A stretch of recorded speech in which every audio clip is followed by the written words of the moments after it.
Hey guys, welcome back to my channel. Here in this video, we are going to discuss the teaching is a science and a teaching is an art, right? तो चलिए start करते हैं। तो जैसे कि मैंने कहा कि टीचिंग क्या है, टीचिंग इज़ अ साइंस, ठीक है। ऐसा मैंने इसलिए कहा क्योंकि अगर देखा जाए टीचिंग को भी लॉजिकली और सिस्टमैटिकली प्लान करना पड़ता है और उसके बाद जाकर ही हम उस चीज़ को क्लास में एग्जीक्यूट करते हैं। तो इसीलिए कहते हैं कि जो टीचिंग है वो एक साइंस की तरह है, राइट। क्योंकि इसके अंदर बहुत सारे टूल्स का, टेक्निक्स का और हमारी स्ट्रैटेजीज़ का यूज़ किया जाता है before hand, planned before hand, plan करने से पहले, राइट। मतलब इन चीज़ों का ध्यान रखा जाता है कि हमने क्या करना है। बिफोर टीचिंग ऑब्जेक्टिव्स को फिक्स किया जाता है ताकि हम अपने अकॉर्डिंग डिज़ायर चेंज लेकर आ पाए हमारे स्टूडेंट्स के अंदर, राइट। हमारे लर्नर्स के अंदर हम जैसा चेंज चाहते हैं वैसा चेंज लेकर आ पाए, right. Many a times systematic approach को फॉलो किया जाता है ताकि हम बच्चे का इंटरेस्ट जनरेट कर सके उस पर्टिकुलर सब्जेक्ट में, ठीक है, उस पर्टिकुलर डोमेन में, राइट। रिसेंटली अब जो है ना, नए पेडागॉजिकल अप्रोचेस का यूज़ किया जाने लगा है which is scientific in nature, जो कि बहुत साइंटिफिक है इन नेचर। और जो टीचर है वो कॉन्स्टेंटली कलेक्ट करता है डेटा को by observing their student in order to see that learning is taking place or not। वो ये देखते हैं कि लर्निंग हो भी रही है या नहीं, या सिर्फ बच्चे गॉसिप्स में लगे हुए हैं, अपना टाइम वेस्ट कर रहे हैं। तो इन चीज़ों का भी ध्यान रखने के लिए हम टीचिंग एज ए साइंस का यूज़ किया जाता है। और जैसे साइंटिस्ट होते हैं हमारे, तो टीचर्स भी एक्सपेरिमेंट करते हैं नई नई टेक्निक्स लाकर और नई नई स्ट्रैटेजीज लाकर to see how they work, कि कैसे वो चीज़ काम करेगी, क्या वो चीज़ हमारे बच्चों पे काम कर रही है या नहीं कर रही, क्या बच्चे उस चीज़ के द्वारा अच्छे से समझ पा रहे हैं, नहीं। तो इसीलिए हम टीचिंग को एज ए साइंस कहते हैं, राइट। और ये तो था साइंस की बात करी। अब हम बात करेंगे teaching as an art. Teaching जो है एक आर्ट है, एक पढ़ाने का तरीका है, राइट। तो इसमें भी आर्ट की ज़रूरत पड़ती है। वो कैसे? अब आप देखा जाए तो हम टीचर जो है ना, वो बहुत सारी चीज़ें परफॉर्म करता है अपनी स्किल्स और ग्रेस के साथ, राइट। अब किसी बच्चे को समझाना है तो वो मतलब उसको अलग अलग मेथड से समझाएगा, अलग अलग चीज़ें यूज़ करके समझाएगा। तो वो भी एक आर्ट की तरह ही है।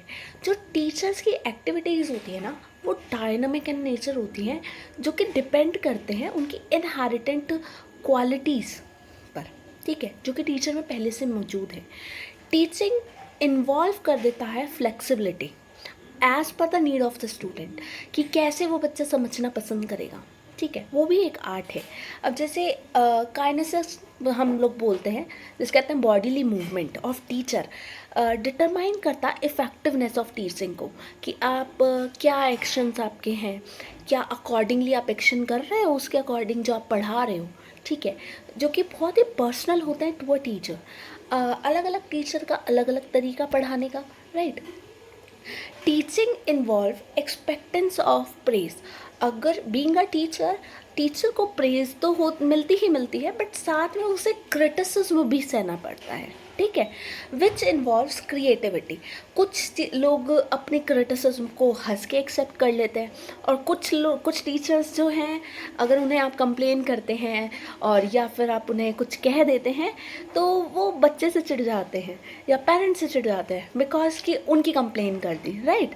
बट एक बीइंग अ टीचर, अगर आप टीचर हैं तो आपके अंदर ये एबिलिटी होनी चाहिए कि आप अपनी कमियों को एक्सेप्ट करें, राइट।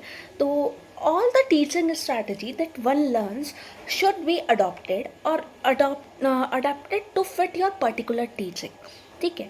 आपको पर्टिकुलर टीचिंग पे रहना है, जो आप पढ़ा रहे हो आपको वैसे ही पढ़ाना है, पर्टिकुलर सिचुएशन के अकॉर्डिंग आप टीच करोगे, ठीक है। और अपने जो आपका एक पर्टिकुलर स्टाइल है टीचिंग का, अगर उसमें कुछ प्रॉब्लम्स हैं, उसमें कुछ कमियां हैं, तो आप उसको इम्प्रूव करते हो with the help of an art. ये भी एक आर्ट है, एक आर्ट फॉर्म है, ठीक है। अगर इफ़ यू मतलब आप इफ़ेक्टिवली पढ़ाना चाहते हो, you must have to crave out your teaching philosophy, ठीक है।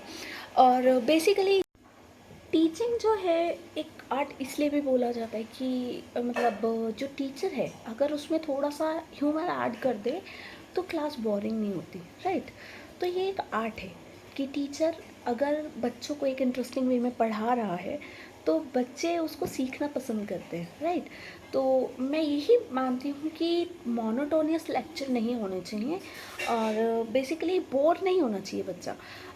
ऐसा होना चाहिए बच्चा आपकी टीचिंग में इंटरेस्ट ले, जो आप पढ़ा रहे हो उसको अच्छे से सुने समझे, ठीक है।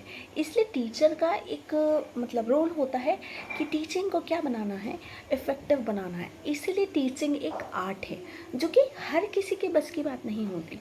लोग समटाइम्स क्या होता है कि हम टीचर तो बन गए बट समटाइम्स बच्चे बोर हो जाते हैं, तो वहाँ पर हमें कुछ चीज़ें मतलब अडॉप्ट करके और उसके अंदर इम्प्रूवमेंट लाना पड़ता है, राइट। तभी बच्चे हमें सुनना पसंद करते हैं, अदरवाइज़ बच्चे हमें सुनना पसंद नहीं करेंगे, ठीक है। तो आज की वीडियो में बस इतना ही। अब मिलते हैं नेक्स्ट वीडियो में विद न्यू टॉपिक। तब तक के लिए bye, take care, have a nice day, stay tune.